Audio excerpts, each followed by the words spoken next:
Doctor ರಾಜಾರೆಡ್ಡಿರವರ ಸ್ಮರಣಾರ್ಥಕವಾಗಿ ಸ್ವಯಂ ಪ್ರೇರಿತ ರಕ್ತದಾನ ಶಿಬಿರ ಚೇಳೂರು ದಿನಾಂಕ 5-4-2026 ಭಾನುವಾರ ರಾತ್ರಿ 11:45 ಗಂಟೆಗೆ ನಮ್ಮ ಅಚ್ಚುಮೆಚ್ಚಿನ ವೈದ್ಯರಾದ ರಾಜಾರೆಡ್ಡಿರವರು ಸ್ವರ್ಗಸ್ಥರಾಗಿದ್ದು, ಇದು ನಮ್ಮ ಚೇಳೂರಿನ ಜನತೆಗೆ ತುಂಬಲಾರದ ನಷ್ಟ. ಈ ಹಿನ್ನೆಲೆಯಲ್ಲಿ ದಿನಾಂಕ 19-4-2026 ಭಾನುವಾರ ಬೆಳಿಗ್ಗೆ 10 ಗಂಟೆಯಿಂದ ಮಧ್ಯಾಹ್ನ 3 ಗಂಟೆವರೆಗೂ ಗಾಯತ್ರಿ ಕಲ್ಯಾಣ ಮಂಟಪ ಚೇಳೂರಿನಲ್ಲಿ ಸಂತಾಪ ಸಭೆ ಹಾಗೂ ಅರವಿಂದ ಆಂಗ್ಲ ಮಾಧ್ಯಮ ಪ್ರೌಢಶಾಲೆಯಲ್ಲಿ ಡಾಕ್ಟರ್ ರಾಜಾರೆಡ್ಡಿರವರ ಸ್ಮರಣಾರ್ಥಕವಾಗಿ ಸ್ವಯಂ ಪ್ರೇರಿತ ರಕ್ತದಾನವನ್ನು ಹಮ್ಮಿಕೊಳ್ಳಲಾಗಿದ್ದು, ಅವರ ಅಭಿಮಾನಿಗಳು ಹಿತೈಷಿಗಳು ಹೆಚ್ಚಿನ ಸಂಖ್ಯೆಯಲ್ಲಿ ಭಾಗವಹಿಸಿ ಅವರ ಹೆಸರಿನಲ್ಲಿ ರಕ್ತದಾನ ಮಾಡಿ ಅವರ ಆತ್ಮಕ್ಕೆ ಚಿರಶಾಂತಿ ಸಿಗಲಿ ಎಂದು ಬಯಸಿದರು. ಕಾರ್ಯಕ್ರಮದಲ್ಲಿ ಡಾಕ್ಟರ್ ರಾಜಾರೆಡ್ಡಿರವರ ಭಾವಚಿತ್ರಕ್ಕೆ ಪುಷ್ಪ ನಮನ ಸಲ್ಲಿಸಿ ದೀಪ ಬೆಳಗಿಸಿ ಅವರ ಆತ್ಮಕ್ಕೆ ಶಾಂತಿ ಸಿಗಲಿ ಎಂದು ಮೌನಾಚರಣೆ ನೆರವೇರಿಸಲಾಯಿತು. ಒಟ್ಟಾರೆಯಾಗಿ ಗಣ್ಯರು ತಮ್ಮ ನೆಚ್ಚಿನ ಡಾಕ್ಟರ್ ಬಗ್ಗೆ ಮಾತನಾಡುತ್ತಾ ಅವರು ಬಡ ಜನತೆಗೆ ಮಾಡಿದ ಸೇವೆ ಸ್ಮರಿಸಿ ಅವರಿಗೆ ಬಡವರ ಬಗ್ಗೆ ಇದ್ದ ಕಾಳಜಿ ಬಗ್ಗೆ ತಮ್ಮ ಅಭಿಪ್ರಾಯಗಳನ್ನು ವ್ಯಕ್ತಪಡಿಸಿದರು.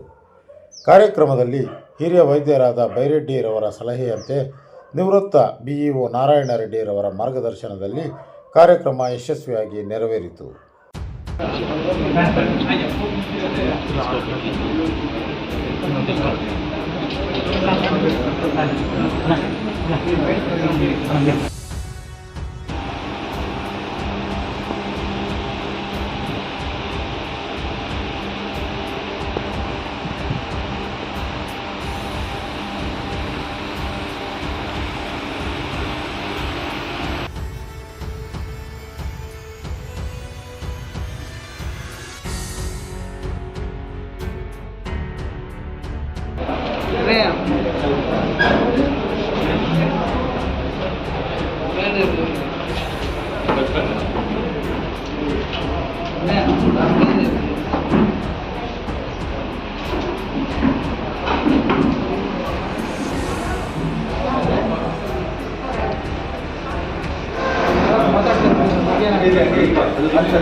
ఆల్మోస్ట్ అన్నత మండలంతా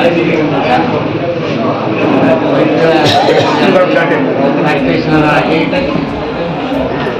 ರಿಟೈರ್ಮೆಂಟ್ ನಂತರ ಜೊತೆಯಲ್ಲೇ ಇದ್ದು ಕಂಪ್ಲೀಟು ನಮಗೂ ಸೇವೆ, ಅವರ ನಿಷ್ಠೆ, ಕರ್ತವ್ಯ, ತಾಳ್ಮೆ ಭಾಳ ಮೆಚ್ಚುವಂಥದ್ದು.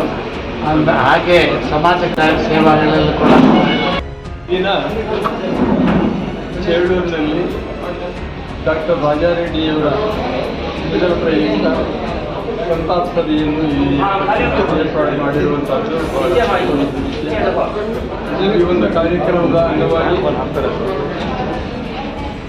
ರಕ್ತದಾನ ಶಿಬಿರವನ್ನು ಇಲ್ಲಿ ಏರ್ಪಡಿಸಿ ಈ ಸುತ್ತಮುತ್ತಲ ಪ್ರದೇಶದಲ್ಲಿರುವಂಥ ಎಲ್ಲ ಯುವಕರು ಪ್ರತಿಯೊಬ್ಬರೂ ಈ ಕಾರ್ಯಕ್ರಮದಲ್ಲಿ ಭಾಗವಹಿಸ್ತಾ ಇದ್ದಾರೆ. ಕಾರಣ ಏನಪ್ಪ ಅಂದರೆ ಡಾಕ್ಟರ್ ರಾಜಾರೆಡ್ಡಿಯವರು ಅನೇಕ ಜೀವಗಳನ್ನು ಉಳಿಸಿರುವಂಥ ವ್ಯಕ್ತಿಯವರು. ಅನೇಕ ಪ್ರಾಣಗಳನ್ನು ಹೊಂದಿದ್ದಾರೆ. ಅನೇಕ ವೈದ್ಯಕೀಯ ನೋವು ಇರುವಂಥವರನ್ನು ನೋವು ಸಫಲ ಮಾಡಿದ್ದಾರೆ. ಆ ಕಾರ್ಯದಲ್ಲಿ ಅವರು ಅನೇಕ ಜೀವಗಳನ್ನು ಉಳಿಸಿರುವುದರ ಪ್ರಯುಕ್ತ ಇಲ್ಲಿ ರಕ್ತದಾನ ಮಾಡಿದಾಗ ಒಂದು ರಕ್ತ ಯೂನಿಟ್ನಿಂದ 3 ಜನರ ಜೀವ ಉಳಿಸುವಂಥ ಒಂದು ಮಹತ್ ಕಾರ್ಯ, ಅವರ ಒಂದು ಸೇವೆಗೆ ಇದು ಪೂರಕವಾಗಿ ಇರುತ್ತೆ ಅನ್ನುವಂಥ ದೃಷ್ಟಿಯಿಂದ ಇಲ್ಲಿನ ಪ್ರದೇಶದಲ್ಲಿರುವಂಥ ಎಲ್ಲರೂ ಸೇರಿ, ಈ ಗ್ರಾಮಸ್ಥರೆಲ್ಲರೂ ಸೇರಿ ಡಾಕ್ಟರ್ ಬೈರಾರೆಡ್ಡಿಯವರ ನೇತೃತ್ವದಲ್ಲಿ ಈ ಒಂದು ಕಾರ್ಯಕ್ರಮವನ್ನು ಇಲ್ಲಿ ಹಮ್ಮಿಕೊಂಡಿದ್ದೇವೆ. ಈ ಕಾರ್ಯಕ್ರಮ ಈಗ ನಡೀತಾಗಿದೆ. ಈ ಕಾರ್ಯಕ್ರಮ ನಡೆದ ನಂತರ ಸಂತಾಪ ಸಭೆಯನ್ನು ಇಲ್ಲಿ ಮಾಡಲು ಆಗಿದೆ.